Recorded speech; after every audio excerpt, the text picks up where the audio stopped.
Welcome back to Growing a Deeply Rooted Business, the podcast where intentional strategy meets sustainable systems. We're so glad you're here. I'm Jess, your systems architect and Notion obsessed strategist who truly believes that systems are self care.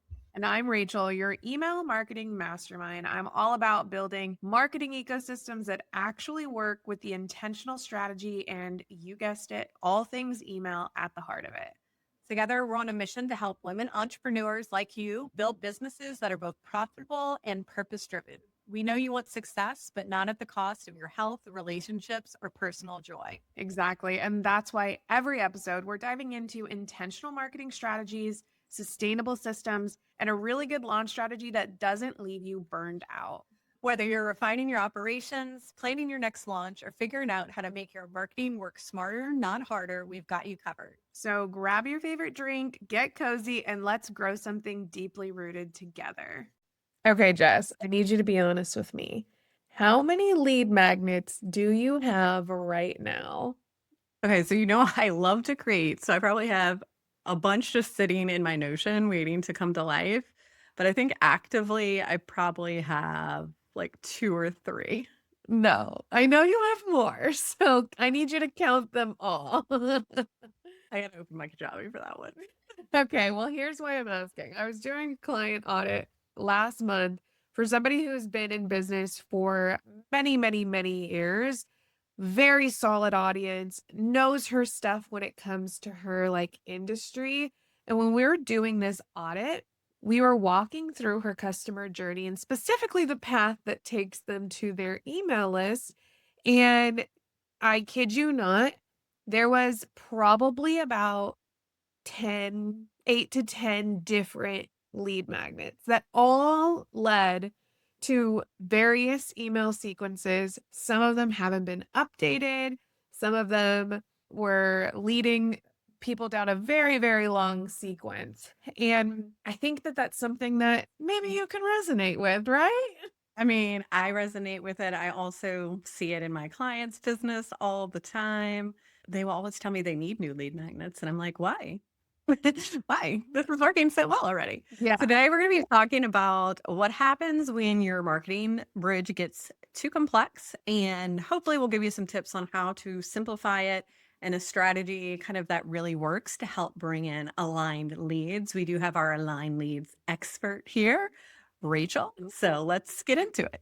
Yeah. So I think the number one thing is the idea of experimentation kind of becoming an ultimate like personality trait and like in the right way and the wrong way. Like, I think everything in marketing is an experiment. I think you should go into it with the mindset of, how do I validate this assumption that I have with my audience? But that is not done by creating new offers, by creating new lead magnets, by doing all of the different things. I'm all for testing, but realizing that when you end up kind of like accumulating chaos versus learning anything, the ultimate result is that you're just collecting things in business versus validating and moving things forward. I agree with that. I mean, I think I used to go as like a creative visionary person. I always go straight into create and never to validate first, which is something that I learned from you. And that will save you a ton of time because I used to go on all these side quests where I'd create all these fun little freebies and then nobody would sign up for them. And I wasted a whole lot of time and effort where I would have just tested my messaging first, maybe throw a poll up on my socials, even made sure that actually connected to an offer, which I'm sure we'll talk about that later. I would have saved so much time in my business and gave myself so much more space back on my calendar. Yeah, and that's actually really funny because I had to kind of take a taste of my own medicine when I was doing my annual planning, where when I was doing my marketing bridge audit in our Rooted in Reality planner, I had killed a very, very successful lead magnet like a year or so ago. And when I was kind of reflecting back, I said, okay, this one had a couple hundred opt-ins. And then my latest ones that I'd been creating kind of like in a Jess energy, I was just creating because I felt inspired to. They had it was crickets. So I was like, why did I remove this one? And I was like, I'm getting rid of it and it's never coming back. And now it's back. And it's that high converting email list guide that everybody loved and connected with. When you're looking at something in the sense of like experimentation, it's not in the sense of like, just constant creation. It is really evolving and optimizing and kind of taking what works and like enhancing it. It's not doing what I did, which was killing something that I was like, "Oh, well, I don't have room for this. I don't wanna be that person with 6 lead magnets. I wanna be the person with that aligned lead magnet because that's what I preach." But I ended up doing something that kind of altered my super successful lead magnets. Yeah, I think that sometimes when I'm talking up to our quiz clients or about like when we're trying to sell them on it, and Mhm. I'm like, oh yeah, you only need like this one lead magnet and you can point to it and it will do the work that you need. And like there's so much resistance and tension to like I only know. one way to get in here. And it's like you don't need 50 different lead magnets. You only need a couple. I think ideally they align up with your offer because every single new lead magnet you add, you're going to have if you have 7 different lead magnets, you're going Mhm. to have to maintain 7 different landing pages. You're going to have 7 different thank you pages. There's 7 different email sequences that you're going to have to be checked for broken links Yeah. and outdated offers and everything you change. And then you're tracking 7 different like conversion metrics. And I think for most of small business owners or solopreneurs, that's just kind of too much to keep up with. Yeah. And I think from the perspective of an email marketing strategist here, the number of clients that I have had have all of these different lead magnets, and then they get those emails from people being like, "I'm getting like 10 emails a day." But because human nature is, "Ooh, I don't wanna miss out on anything," so they go and opt into every single one of these, and then they're in 8 different funnels, and they're like, "Oh my gosh, why am I being bombarded?" They're like, "You're spamming me." When in reality, yes, they technically did opt into all of these, and you should have some parameters in place to make sure that they're not getting all of the different emails, but, like, that creates an opportunity for somebody to really kind of, like, make the experience suck for them as they're existing on your email list when you've given so many options. So that's just from the lens of, like, the tech email funnel side of things, but when you have so many things going on, and especially if they're similar, you really have no idea which one's kind of moving the lever or kind of, nudging that client or that lead closer to becoming a client. You kind of just, like, hoping they get the right experience, and I think that's the part that's, really, really crazy. So, how do I decide, Rachel, email master, which lead magnet I should keep or create for 2026? So I think this roots down into your customer journey. You have to know your customer journey in a way that says, this person needs to hear this in order for them to take this action. And, I've actually like, I don't even know if I've told just this. I've brought the what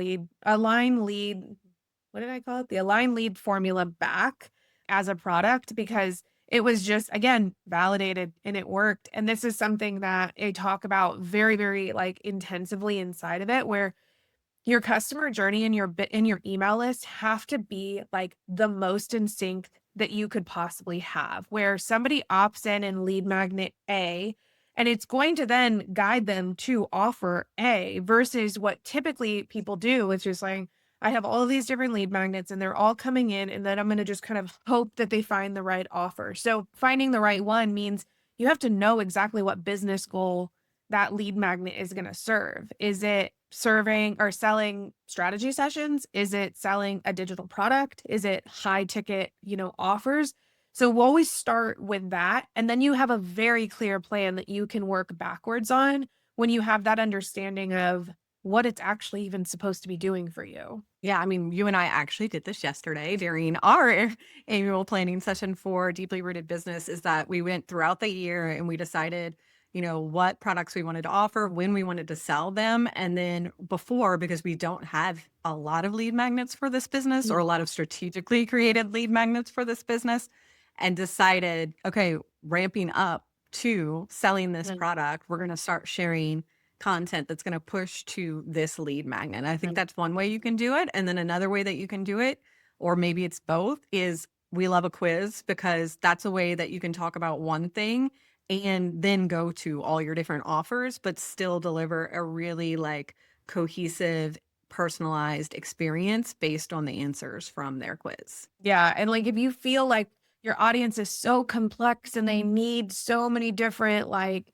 hooks in order to get them into your curated sequence, that's when a quiz comes in. So you're saying, "Okay, I'm not doing 10 different." I mean, if you have 10 different segments in your audience, like, I'm sorry, that's super stressful. Go back to our offer episode last week. Do an offer on it. But, like, if you have, 4 or 5, a quiz really is one of those things where you can take control of that experience and kind of guide them down versus being like, you know, choose from from my expansive cheesecake factory menu here. Please take take what you think you need.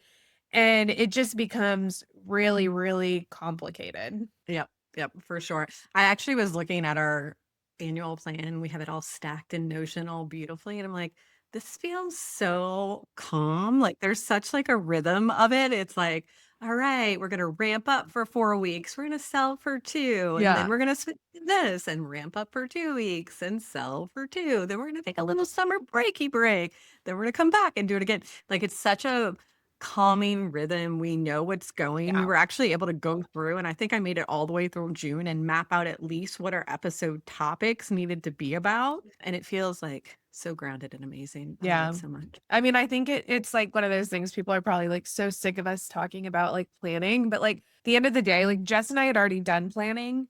And then we came back from vacation and gave it kind of like a fresher look. And we said, okay, great, let's make these iterations. Actually, I think this looks here. And this is why we always say that like a plan isn't set in stone, that it's this very fluid kind of like ecosystem. I hate using, not that I hate using ecosystem, we use it for everything. But it just is like a fluid kind of like ever evolving component in your business. So, anyways, I digress off of my planning rant.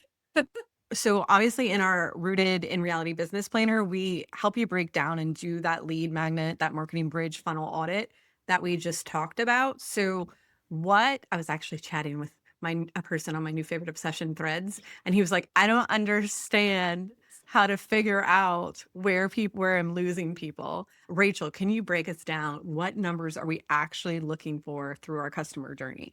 Yeah. So, again, from the lens of email, because email, I think, is the easiest, most effective way to track conversions, top of funnel, all of those things that are moving through. So let's say you have this big old happy social media audience and they've opted into a lead magnet. By just visibility, you can say, oh, I have 500 people opting into this lead magnet. And you're like, people must love this lead magnet. This is a great lead magnet. But then if you go a little bit further and say, okay, what's the goal of the lead mag? The goal was to get them into this product. And then they don't actually, you have no conversion rate there. It's probably not a really aligned lead magnet. There's probably some tweaks in the, sequence or in that like flow that needs to happen. So when you're looking at like, how is it working and like that layer of, is this a contributing component in my marketing ecosystem? You really have to look at like the layers of it. We have to go deeper in saying, okay, opt-ins are enough for us to determine if this is successful. Engagement, opens, clicks, still not really that like enough. It is important because we want people to be opening them, but like conversion rate is where we're seeing. So again, if we work backwards, conversion rate low. Okay, how are our opens? Are our opens doing anything?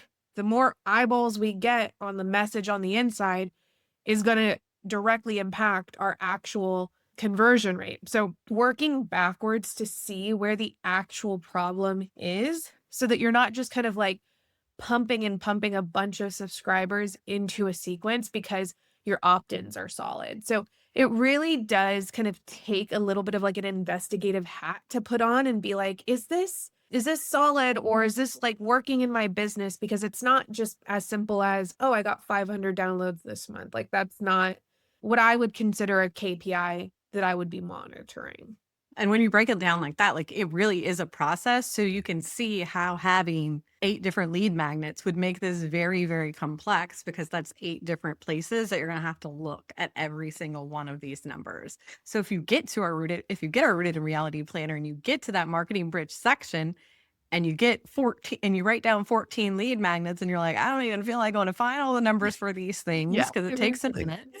Then that's kind of a sign that you have too much. So Yeah, very, like very clear sign. do it anyway. Do it anyway. That's your punishment for creating without strategy. And then pick out the ones that working. And then next year, when you do your rooted in reality planning, you'll be better. You'll be better. Yeah. So, I mean, I think that's key. Simplicity matters, let alone like, well, simplicity matters in the sense that like you really don't want to have to be tracking metrics. Like nobody loves tracking metrics. They're very, well, if you're anything like Jess and I, I like knowing metrics. I don't like tracking metrics. exactly, like pulling that data is really annoying, but making sure that you can visually see the impact of those metrics, that's the beauty. So you gotta not set yourself up for failure with 25 lead magnets because nobody wants to do that. So, all right, let's bring it home. Here are some of the things that we covered today. I'll bring us home. I'll bring us home. Rachel's usually good at this because I go on side quests, but I'm gonna try it today. All right. So today we talked about testing. So before you decide to create it, when you get your next lead magnet idea, before you create it, try to validate it first. Maybe that's creating a poll on Instagram.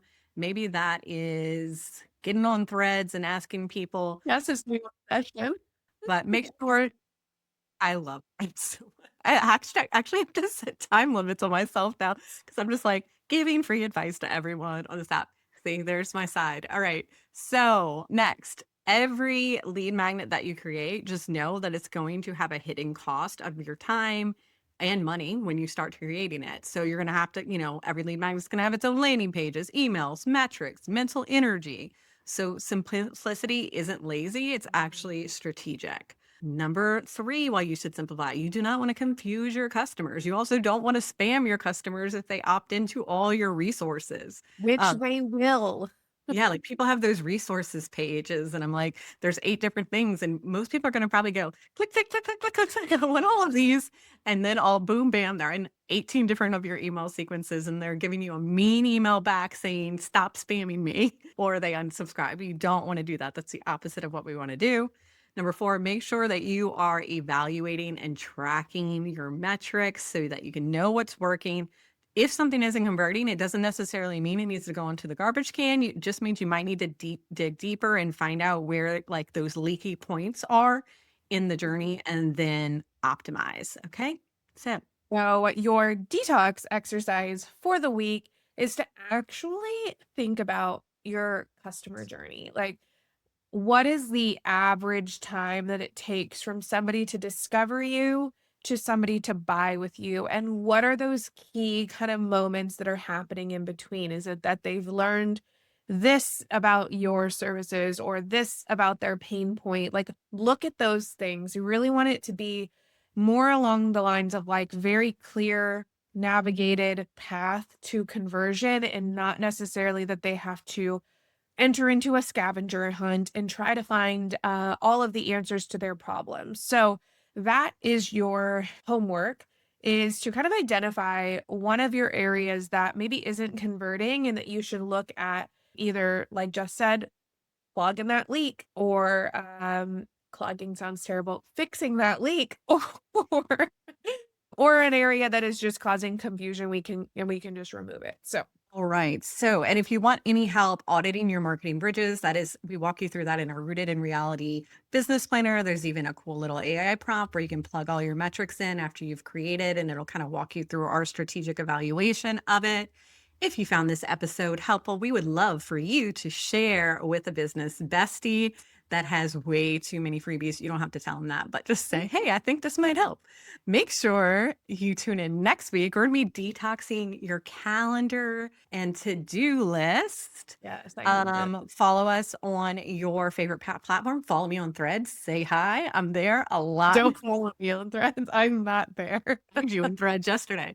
Tag, follow me on Threads. Say hi. We are on we're doing an experiment right now. So we are on every single social media platform there is out there. So we will respond to you. We have a And really good case study coming up. And yeah, until next time, we we're are for rooting you. for you.